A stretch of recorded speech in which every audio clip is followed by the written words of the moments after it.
Well, hello, good people. Mark Holmes here. And as always, I want to say thank you all for watching, commenting, subscribing, and being part of the Joe Boost Sports Report. Without you guys, as well as you ladies, you know that this literally does not work.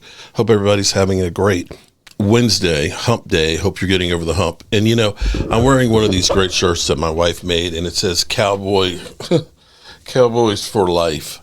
And sometimes it feels like we're doing hard time in cell block D.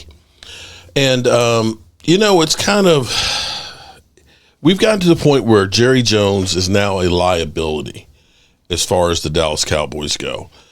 Because what he did yesterday actually goes against the NFLPA. I was reading about this last year because I remember that there was a case of where the NFL CBA went through and basically said, you know, as I pointed out, that a person who hires themselves as an attorney is a fool. And the collective bargaining agreement basically said that you have to negotiate with a NFLPA certified agent. That's the rules. That's in the collective bargaining that Jerry Jones helped to negotiate. That you don't deal with the players directly unless the player has no agent. So David Magenta has kind of responded, and I've got an article here. I've been on the road, so forgive me. I'm going to use Pro Football's Talk, their piece on this to get us clarification. Cowboys owner Jerry Jones expressed on Tuesday a desire to negotiate a new Micah Parsons contract directly with the player without dealing with the agent, David Magenta. Jerry has done it before. During Zeke Elliott's holdout in 2019, Jones made sure he prefers cutting out the middleman. That has always been an issue to me with my approach to managing the Cowboys, said in 2019. When you cut out people in between the money and the player, we all know that agents, attorneys have their agendas. And by the way, they're all there taking money out of the pie too. So there's that. The straighter it goes from the source to the one that receives it, 9 times out of 10, it's more efficient. The Players Association looked at the issue at the time. It is unclear whether anything was done. If it was, it didn't take. This time around, Jerry Jones has been more stringent when it comes to his desire to sidestep the agent and negotiate with the player. Among other things, Jones openly disrespected Magenta by saying he doesn't even know his name. Regardless, the collective bargaining agreement requires Jones and the Cowboys to deal with Parsons' NFLPA certified agent. Whenever a player asks a team to negotiate a contract terms with his representative, the team must comply with that request. That's because the NFLPA is ultimate bargaining entity on behalf of the players, and the union has delegated those responsible to contract advisors for individual contract negotiations. Oh, shit. Cutting out the agent means cutting out the union, which violates the CBA. The NFL currently has no comment on Jones' latest attempt to sidestep the agent and do a deal with the player, and the union might not need to do anything because Parsons knows what Jones is trying to do. So at least Micah Parsons kind of nipped this in the bud. David, as we heard him yesterday, David is the best, and I will not be doing any deals without David Magenta involved, Parsons said on Twitter. Like anyone with good sense, I hire experts for a reason. There's no one I trust more when it comes to negotiating contracts than David. There will be no backdoor in this contract negotiations. Backdoor or bending over, either one. Parsons couldn't make it any more clear that, which means that if Jones doesn't know Magenta's name, he better learn it fast. No deal is getting done for Parsons unless Jones engages David Magenta. To his credit, Magenta took the high road. I agree with Jones. It's never been about me, Magenta told Pro Football Talk via text message on Wednesday. The only person that matters here is Micah, and at the end of the day, our goal is for Micah to be able to do for generations of Parsons what Jerry has done for generations of Joneses. Oh, shit. Oh, shit. Oh, shit. Jones has earned generational wealth in part by doing good deals. He hopes he will even do better deals by dealing directly with somebody who isn't an expert in the NFL player's contract. It's part of his apparatus. So, We have that. Jerry, the Maverick here, who went on to say that, when he was asked about, taking his time with contracts and things, if, that's hurt and everything else. And of course, he always says, I seem to be able to get everything I want, or there's nothing out there that I've wanted I couldn't afford. Well, I guess winning another Super Bowl might be one of those things then, or maybe, or you just don't want one. I don't know which it is, but it's bullshit. As I pointed out, if they had gotten this max contract done right after Max Crosby, the money you would have saved would have been Calais Campbell that could have been on this roster. But let's go to the Rich Eisen show, because this is an even better take on this. Let's listen to this.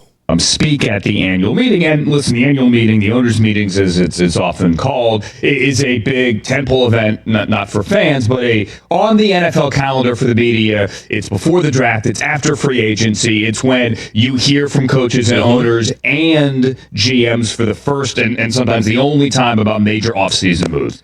So Jerry Jones spoke yesterday about the Micah Parsons negotiations. He's entering year 5 of his rookie contract. All the other guys from that draft have been paid, other than, say, Rashawn Slater. They've all been paid, except Micah Parsons. Here's Jerry.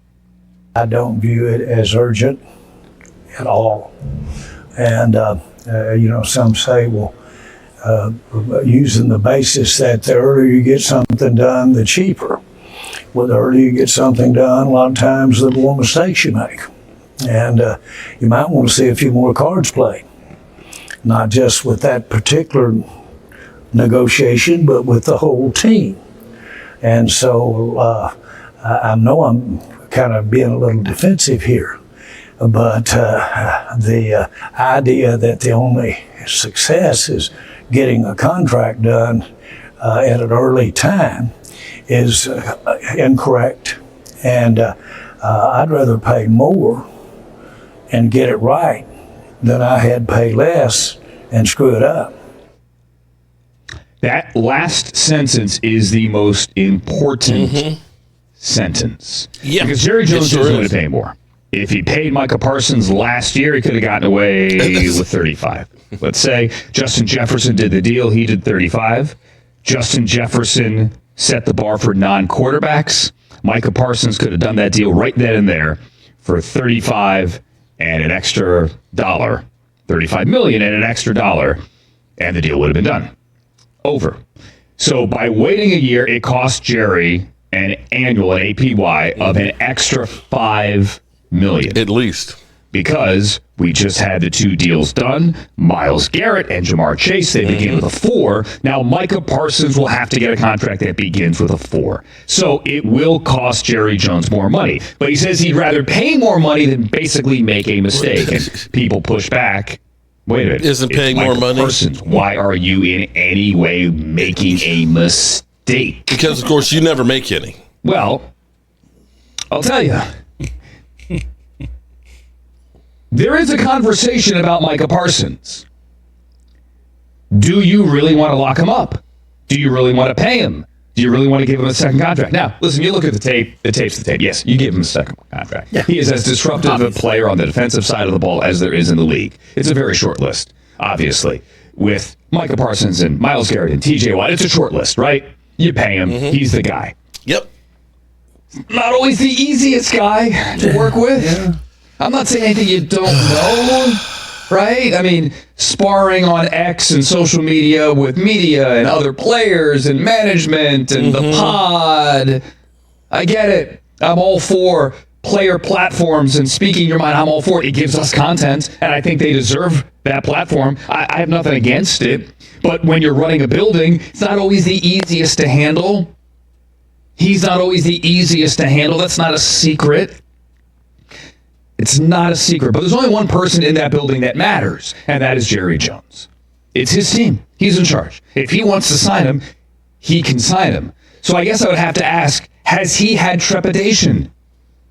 Is this just the standard operating procedure Like they waited for Dak and they had to pay more there as well. They waited for CD, they had to pay more there as well. Is it just standard operating procedure here again with Micah? Or did Jerry also have second thoughts? Or did he also have to think about it a little bit more? Was it not a slam dunk in his mind on Micah Parsons as well?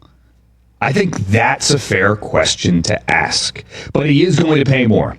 This contract is going to be over $40 million a year annually. Yep. And I've said it 1,000 times. We've all said it. If you know, do the deal now. Period. Because it'll cost you. It cost the Bengals extra money. They should have done it last year. They didn't. Yep. They didn't. And it cost them more on Jamar Chase.